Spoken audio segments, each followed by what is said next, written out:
I met Erin at my cousin's wedding on one of those perfect spring Saturdays when the weather shows off just enough to make everyone forget about the unpredictable season. It was an outdoor ceremony, white chairs in rows, too many bees near the dessert table, people slipping off their shoes by the time the dancing started. I wasn't expecting to meet anyone. I barely even wanted to be there. I'd RSVP'd out of obligation, not optimism. But then there she was. She was sitting at a table near the edge of the tent, swirling a glass of white wine and laughing with someone I didn't recognize. There was something about her polished, relaxed, like she didn't have to try too hard. She wasn't loud, but people listened when she spoke. She carried herself with a quiet kind of confidence that made you curious. I introduced myself during the reception, probably stumbled through a dumb icebreaker, and she just raised an eyebrow like she'd heard them all before.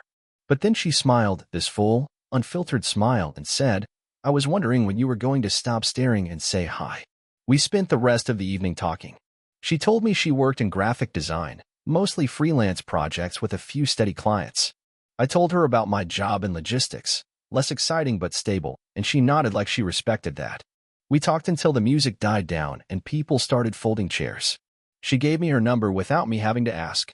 From that night on, things moved naturally. We dated for a little over a year before moving in together, first into a small apartment just outside the city, and then into the house we live in now. We got married the following summer. Just a simple ceremony at a lakeside venue with family and close friends. Erin didn't want anything flashy. She picked a clean, modern dress and skipped the veil. That was her: practical, elegant, no fuss. We settled into life quickly after that. She kept building her design business, and I got promoted a couple of times at the company I'd been with for years. We weren't flashy people. We didn't chase every trend or need constant excitement. We liked quiet mornings with coffee, Saturday errands, a clean house, and streaming the latest crime docuseries together.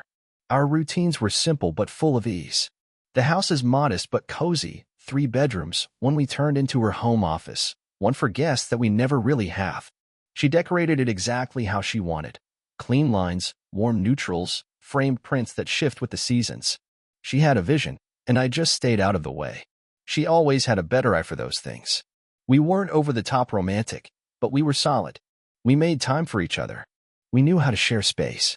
She liked order, I liked calm. It worked. Our life wasn't dramatic, it was built, day by day, with intention. At the time, I thought that was more than enough. Our life together settled into a comfortable rhythm pretty early on. Erin was the kind of person who liked structure. She had a color-coded calendar, weekly meal plans, and a drawer full of labeled chargers. It wasn't controlling, it was how she felt grounded. And honestly, I admired it. I've always been more go with the flow. Not disorganized, but not the type to plan dinner a week in advance either. We balanced each other out in a way that worked. We both worked full-time. I was managing operations for a mid-sized logistics company, same place I'd been for years. Erin's graphic design business had picked up steam not long after we moved into the house. She started taking on bigger clients, sometimes traveling for branding consultations, but mostly working from her home office. She loved that flexibility, and I think she liked the independence even more. Most mornings, we'd have a quick breakfast together, nothing fancy. I made coffee, she toasted something, or grabbed yogurt with granola. We'd talk a little about our schedules, trade reminders, don't forget the car's in for service, I'm meeting with the bank at lunch, stuff like that. And then we'd part ways for the day. She kissed me at the door every morning. That never changed. Evenings were quieter. She usually wrapped up work around 5 or 6. I'd come home, drop my keys in the dish by the front door, and we'd have dinner together unless one of us had something going on. She liked trying new recipes. I stuck to my grilling staples. She'd pour us both a glass of wine, hers red, mine white, and we'd eat at the dining table most nights. No TV, just music and conversation. It was one of my favorite things, honestly. We didn't talk about big things every night, but those moments felt like us. Weekends were a mix of productivity and low-key lounging. Saturday mornings we'd run errands together, groceries, hardware store, sometimes a new plant for her collection. Sunday afternoons she liked to reorganize things around the house. I used to joke that no piece of furniture was safe for more than a month. She always wanted a new layout, a fresh flow. I didn't mind. It made her happy, and I liked watching her get excited over stuff like that. We had our date nights too, usually once every other week. Nothing fancy, just dinner out, sometimes a movie, Sometimes a walk afterward if the weather was decent. She liked Italian places with big portions and low lighting. I liked anywhere that served steak. We compromised. It worked. People used to tell us how together we seemed. We got invited to couples' dinners, weddings, small get-togethers where people assumed we had it all figured out. And in a way, we did. We didn't have drama. We didn't fight often. We knew how to give each other space when we needed it, and how to come back together when it counted. I used to sit on the couch next to her on a Sunday night, watching her scroll through her tablet, glasses slipping down her nose, and think, this is it. This is what people mean when they talk about building a life. And I really believe that. Erin and I had a way of slipping into each other's lives without friction. I don't think either of us ever forced anything. Our personalities, our timing, the way we divided responsibility, it all just clicked.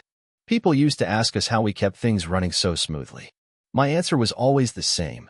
We listened, we adjusted, and we didn't make everything a big deal. Not every disagreement had to be a standoff.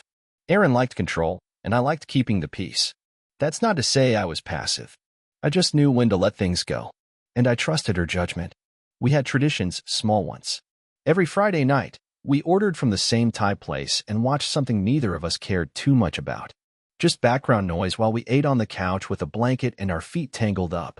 On Sundays, she'd go to a yoga class in the morning and then meet me for brunch at a quiet little spot we found years ago. The waitstaff knew our order. She always got the veggie omelet. I stuck with pancakes and black coffee. She took care of birthdays, holiday cards, the kind of social obligations that always slipped my mind. I handled repairs, budgeting, anything that required climbing a ladder or calling customer service. She decorated the house seasonally, subtle changes, never anything gaudy. A wreath here, different throw pillows there. Sometimes I'd come home, and the entire living room layout would be flipped.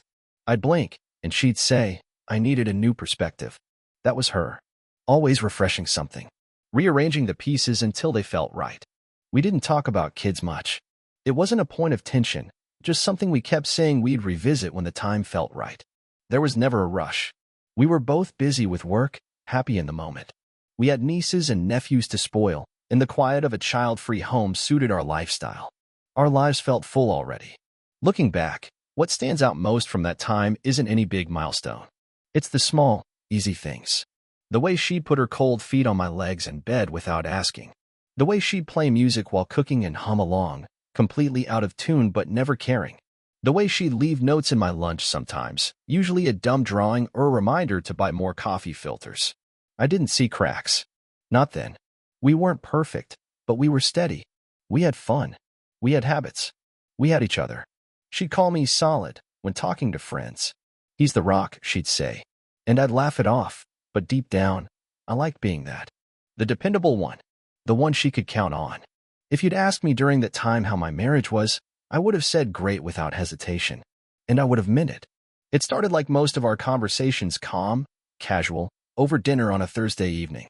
Erin had made her usual roasted salmon with lemon and herbs, plating it like we were expecting guests even though it was just the two of us. We were halfway through our second glass of wine when she brought it up. So, my sister's trying to plan a getaway, she said, not quite meeting my eyes at first. Just a few days. Somewhere warm. Nothing crazy. She wants me to come with her. I didn't think much of it. Erin and her sister, Casey, were close. They weren't the kind of siblings who texted every day, but when they did reconnect, it was like flipping a switch. They'd talk for hours, laugh too loud, get caught up in their old rhythm. The idea of a sister's trip made sense. I smiled and said, that could be nice. You probably need it. She looked up then, giving me this soft, appreciative nod. Yeah, it's been a while since I've done anything for myself. Just something low-key. She found a resort in Costa Rica, great reviews, really relaxing. Sounds perfect, I said, and I meant it. Erin had been working nonstop the past few months. Long hours in her home office, lots of client calls bleeding into our evenings. I'd actually encouraged her to take a break a few times. She always waved me off. Now that she was actually considering it, I was glad. There was a small pause before she continued. It's a bit pricey, though. Flights, hotel, a few excursions. Would it be all right if I used some money from our savings? I can put part of it on my card, but the timing's tight with quarterly taxes. She asked carefully, but not nervously. Erin was never afraid to ask for what she wanted, just thoughtful about how she asked. I didn't hesitate. Take what you need. Seriously. That's what it's there for. She leaned over and kissed my cheek. Thank you. I just need a reset. That's all this is. And I believed her. There was no hesitation in her voice, no shift in tone, no eye contact she was avoiding. She looked and sounded like someone planning a break from stress, not a break from me. We finished dinner talking about little things, what show we'd started binging, what we needed from the grocery store. I even offered to drive her to the airport when the time came, but she said Casey was handling that. She booked the tickets together. It's just easier that way. I didn't ask questions. Why would I? Over the next few days, I watched her prepare, digging through swimsuits, checking flight confirmations, ordering travel-sized everything. I teased her about packing 4 pairs of sandals for a 5-day trip. She rolled her eyes and told me I didn't understand vacation logistics. She was playful, calm, energized. The morning she left, I helped her zip her suitcase, carried it out to the car. She gave me a long hug, kissed me twice, and said, "I'll text when I land." I stood in the doorway and watched her drive off, heart full, grateful she was finally taking time for herself. What I didn't know, what I couldn't have imagined, was that she wasn't going with Casey at all. She was flying out with my boss. Erin texted me when she landed. A simple message, "Just got here. Everything went smoothly. Weather's amazing already." She followed it up with a photo of a palm tree against a bright sky, her sunglasses peeking into the corner of the frame. I smiled when I saw it, replied something casual like, "Glad you made it. Enjoy," and went back to work. But later that night, something lingered. I'd asked how Casey was doing. I hadn't seen her in over a year, and figured it would be nice to pass along a hello. Erin's reply was quick, "Oh, she's good. Tired from the flight." That was it. No funny sister story, no detail, no hint of the usual chaos those two stirred up when they traveled together. It struck me as oddly dry, but I let it go. Maybe they were just settling in. Maybe Erin was tired too. Over the next few days, the tone of her messages didn't change much, but something felt different. She wasn't cold, not exactly, just concise, polished. Her responses read like someone updating a blog post, not texting her husband. Lots of relaxing by the pool, and heading to dinner, and so nice to disconnect. At first, I chalked it up to her needing space, to be present, to unwind. But by the 3rd day, I realized she hadn't actually said anything about her sister. No photos of the two of them. No references to anything Casey said or did. Just beautiful backdrops and beachy captions. That in itself wouldn't have set off any alarm bells. Erin had always been a little reserved, even with people she loved, but the silence around her sister felt deliberate, not casual. Like someone tiptoeing around details they didn't want to bring into the conversation. I didn't press. It wasn't like me to dig. And honestly, I didn't want to be that guy, the one who starts seeing things that aren't there just because his wife is temporarily unreachable. I kept reminding myself she deserved this time, that I'd told her to take it, that this was for her well-being and mine too. Still, small things started piling up. One night, I called her. It was around 8:30, early enough that I figured she might be back at the hotel. The phone rang twice, then sent me to voicemail. A few minutes later, I got a text, "Sorry, at dinner, and it's really loud in here. I'll call later tonight if I'm not wiped." That call never came. The next morning, I sent her a simple "miss you" with a little heart emoji, something I'd never normally do, but the silence was starting to weigh on me. She responded 3 hours later with a thumbs up. That was it. A thumbs up. I stared at the screen longer than I want to admit, trying to convince myself it didn't mean anything, that she was just distracted, or sunburned, or a little too buzzed from some tropical drink. But the more I thought about it, the more I realized I didn't feel connected to her. It was like she had set our life down for a while and stepped into someone else's. I told myself I was overthinking, that a few weird texts didn't mean anything, that she'd be home soon and everything would slide right back into place. Still, there was a knot in my chest that hadn't been there before, and it was getting harder to ignore. By the 5th day of Erin's trip, I started checking my phone more often, not because I was waiting on anything specific, but because I couldn't stop wondering when she'd reach out next. We were texting, sure, but it felt mechanical, scheduled. Her replies were so brief they started to feel like someone checking a box instead of having a conversation. Morning run. Heading out now. Beach all day. Like I was watching her vacation through a press release. I asked her how her sister was sleeping with the jet lag, something simple, something I thought would get a natural response. She sent back, "She's doing fine. Exhausted, but loving the heat." I stared at the message for a while. Again, no details. No photo. No complaint or anecdote, which was strange because Casey was notorious for having something to say about everything. I remembered the last time they traveled together. Aaron had sent me at least a dozen pictures of the two of them being ridiculous at a vineyard or out eating each other at tapas bars. But this time, nothing. I didn't want to overanalyze it. I kept telling myself there was a logical explanation. Maybe she just wanted to keep this one to herself. Maybe they weren't taking as many pictures. Maybe she didn't feel the need to document every moment. But underneath that logic was a quiet voice I couldn't shake. You're not being told the whole story. It wasn't just the lack of photos. It was how her tone had shifted. Erin, for all her calm and composure, had always been a warm communicator. She was someone who liked sharing the little things, what drink she ordered, what the pool water smelled like, the sound of birds outside the window at breakfast. But this version of her? She was narrating, not connecting. Like she had a script and was sticking to it. And there was another thing. My boss, Jake, had gone silent too. Normally, even if he was traveling, I'd get the occasional email, a Slack message, a calendar update, something. But this entire week? Nothing. I even reached out about a scheduling conflict, and his assistant responded instead, saying he was currently out of reach but would follow up soon. That wasn't completely unusual, but it wasn't normal either. He was a hands-on guy. He liked to be in control. Radio silence wasn't his style. I didn't connect the dots at first. It was just two people on separate vacations. That's what I told myself. I let it go. But a strange chill crept in later that night when I walked past our bedroom and noticed the bed still perfectly made. The house had been so quiet all week that it stopped feeling like a home, more like a showroom. I sat on the edge of the bed, scrolling through our old texts, rereading conversations from just a month ago, little inside jokes, pictures of her work projects, notes about what to pick up from the store. That voice, that closeness, felt so far away now. I didn't want to admit it out loud, but something was drifting between us. Not anger, not drama, just distance. A space she didn't seem in any rush to close. By the sixth night, I stopped waiting for Erin's updates. Not out of resentment, just exhaustion. The kind of emotional fatigue that settles in when you're the only one trying to keep the thread intact. Her messages had dwindled down to fragments. A picture of a cocktail, captioned evening treat. A quick, headed out again. No punctuation. No warmth. No question about how I was doing. And maybe that's what hit me the most. She hadn't asked once. Not about work. Not about the house. Not about me. There was a time when she checked in just to hear my voice. When she'd text something midday like, thinking of you, send me a picture of your tired face.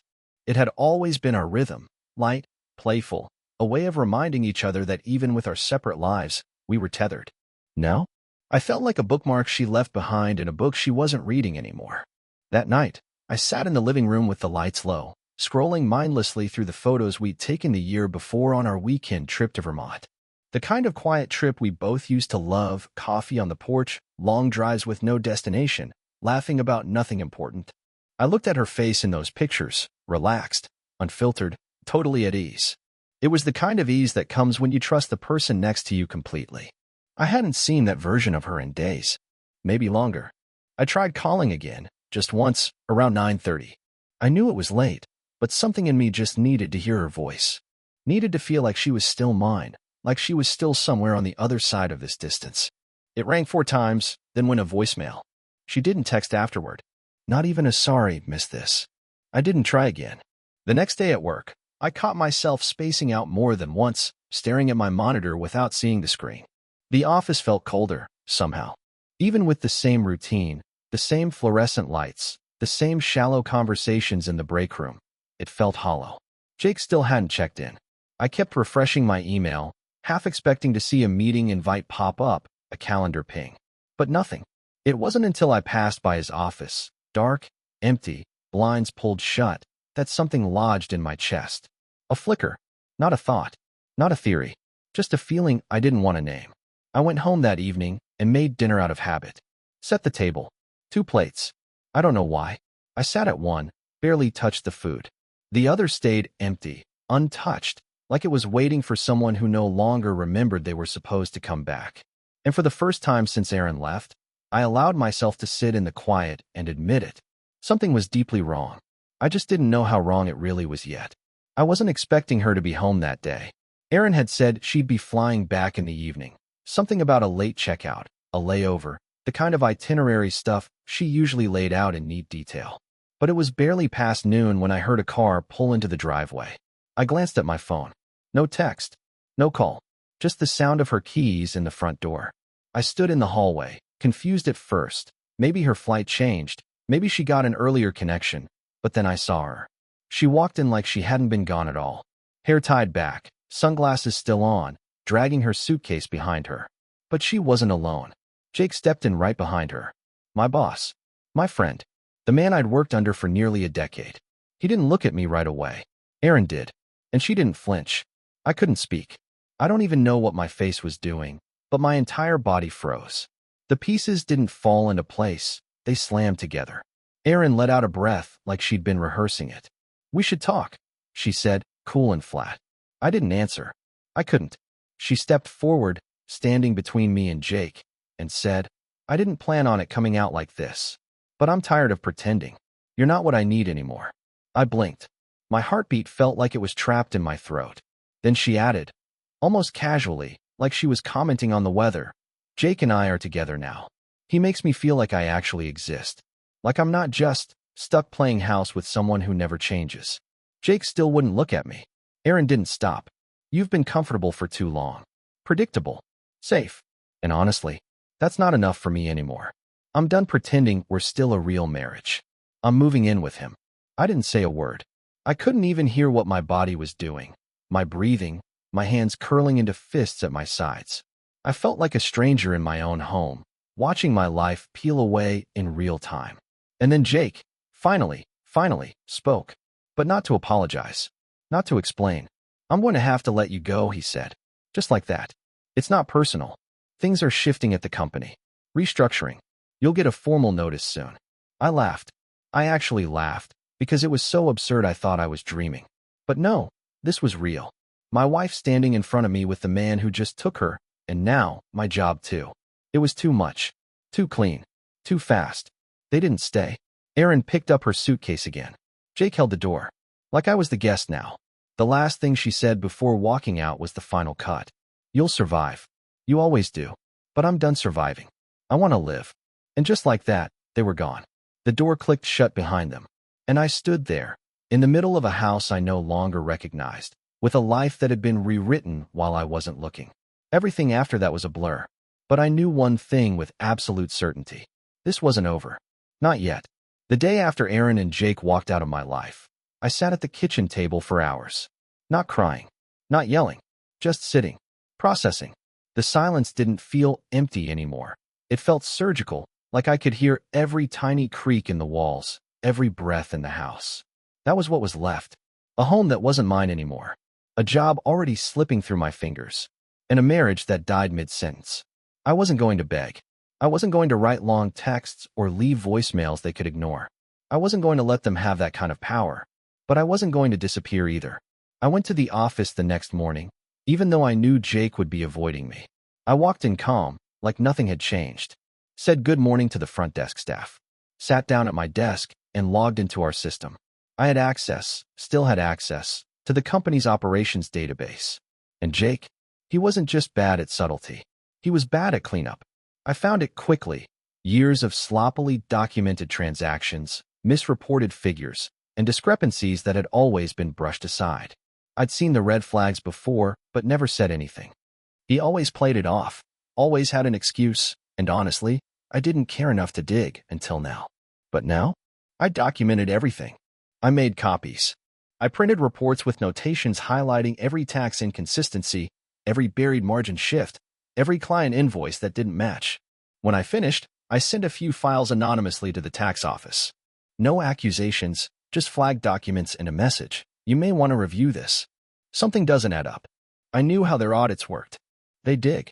And when they did, it wouldn't take long before Jake's decisions came back to choke him. Then I left the office. But not before planting one final detail editing the upcoming quarterly report he'd planned to present to the board. Nothing drastic. Just small shifts, just enough to raise questions and trip alarms if he didn't double-check. He wouldn't catch it in time. He never did his own data pulls. He relied on me. That was the professional side of it. The rest? That was personal. I went back home, the one I no longer considered ours, and started boxing up everything that had ever come from me. The watch I'd bought her on our second anniversary, the bracelet from Barcelona, the framed photos I'd printed, mounted, and hung around the house, the gifts, the books, the memories. Every single one of them went into boxes and then into storage. Not because I couldn't bear to see them, but because she no longer deserved them. I didn't stop there. I called her parents, her sister, her closest friend from college, the one who once pulled me aside and told me she was glad Erin had found someone stable. I didn't dramatize it. I didn't rant. I told them the facts. Erin had left me for my boss. They planned it behind my back. She returned home with him and stood in my living room while he fired me. Her mother cried. Her father hung up on me. Her sister, who'd always been more honest than the rest, said just 3 words, "I'm so sorry." And then she asked for my new address. I didn't answer Erin's texts when they started rolling in later that week. I didn't open her emails. I didn't respond when she tried to call. She could feel it now, the silence I had lived with. But mine was different. Mine was intentional. She made her choice. Now she could live with it. The house didn't feel like mine anymore, and I didn't want it to. I found a new place across town, a quiet rental tucked behind a row of tall oaks, with just enough space for one. It had wood floors, old windows, and a sunlit kitchen that felt warm in the mornings. Nothing about it was perfect, but none of it reminded me of her. That was enough. The first week I moved in, I didn't unpack everything. I brought only what I needed: clothes, my laptop, a few books, a battered old armchair I'd had since college. I didn't rush to fill the space. I let it breathe. I let myself breathe. I made coffee every morning and drank it on the front steps without checking my phone. I cooked simple meals, listened to music instead of the news, and started walking after dinner with no destination in mind. It felt strange, at first, to not be waiting on someone's return. But that strange feeling? It turned into peace. I applied for a few jobs, carefully, quietly. Word had already begun to spread about what had happened at the company. Jake's situation was unraveling faster than I expected. I heard through a former colleague that auditors were asking questions. Emails were being combed through. His name wasn't carrying the same weight it used to. I didn't celebrate it, not openly, but I slept better knowing the truth was catching up. A couple of weeks after I moved in, I ran into someone unexpected. Her name was Tessa. We'd worked together years ago on a short-term project. Nothing serious, just enough to remember each other's names. She saw me at a bookstore downtown, carrying a plant I hadn't planned on buying, and smiled like she knew something I didn't. We got coffee that afternoon, caught up, didn't push. Tessa was easy to talk to. Not in the fill every silence way, more like she didn't need anything from me. She just listened, asked real questions. She'd been through her own mess of a divorce a few years back. Nothing dramatic, just a slow collapse, as she called it. We talked more about what we were learning than what we'd lost. That was new. I didn't rush into anything with her. We started slowly, walking, talking, sharing small things. She came over once, stood in my kitchen, looked around and said, "It's simple, but it feels like you." I hadn't realized how much I needed to hear that until she said it. I told her what had happened with Erin. Not all at once, not in painful detail, but enough to be honest. She didn't flinch, didn't pity me. She just nodded and said, "You deserved better." Then she poured more wine and asked if I'd ever thought about getting a dog. We're not planning the future. Not yet. But there's something steady forming. Something quiet. Something that doesn't feel like it's built on proving anything or fixing anyone. And for the first time in months, maybe longer, I'm not looking back every time my phone buzzes. I'm not replaying that day at the door, or wondering what I could have done differently.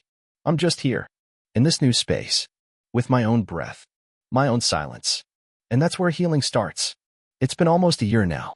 A strange, uneven year that began with silence and ended with something close to peace. I'm still in the same little house, though it feels fuller now. Not with things, just with life. There are routines again. Mornings with coffee and sunlight on the kitchen floor. Evenings where I cook without checking the time. I planted a few herbs in the backyard, just to see if I could keep something alive again. So far, they're doing fine. I haven't spoken to Erin since she walked out of that front door. She reached out a few times early on, an email, a message from an unknown number, even a card that showed up in my mailbox one day with just my name on it and nothing inside but an old photo of us at a friend's wedding. I never replied. There wasn't anything left to say. She made her choices, and I made mine. Jake's downfall wasn't loud, but it was complete. The audit led to a full investigation. People started talking. Clients pulled out. His reputation took a hit he couldn't recover from. And last I heard, he stepped down and left the state. I didn't celebrate it. I didn't need to. Life has a way of collecting its debts, with or without your help. Erin's family stopped speaking to her. Her sister texted me on my birthday, said she hoped I was doing okay, told me her parents were still ashamed of the whole thing. I don't know what Erin's doing now. I don't check. I don't wonder. Some doors close so fully, you stop needing to look back at them. Tessa's still here. Not every day. Not every moment. But often enough that it feels good. Real. We're not building some grand future together. Not yet. But we're sharing the present in a way that feels honest. That's enough for now. She's thoughtful in quiet ways. Leaves books on my porch with sticky notes inside. Asks how my day was and actually waits for the answer. She makes space without making demands. And in that space, I've started to remember who I am again. The man I was before all this? He's gone. And I don't miss him. He lived too much for other people. He ignored the small alarms, trusted when he shouldn't have, stayed silent to keep the peace. The man I am now listens more closely to others, yes, but mostly to himself. I've learned that betrayal doesn't always look like chaos. Sometimes it arrives dressed as routine, as politeness, as a smile across the dinner table that slowly stops reaching the eyes. I miss the signs because I believed in the version of us I had memorized. But love, real love, doesn't ask you to disappear. It doesn't leave you waiting at the edge of a life someone else is already walking away from. What I have now is simpler, smaller, but more honest. There's space to breathe, to grow, to rest without flinching. That's the thing about starting over. You learn that peace isn't loud. It's the quiet you earn after everything breaks, and you build something better from the pieces. Not perfect, just yours.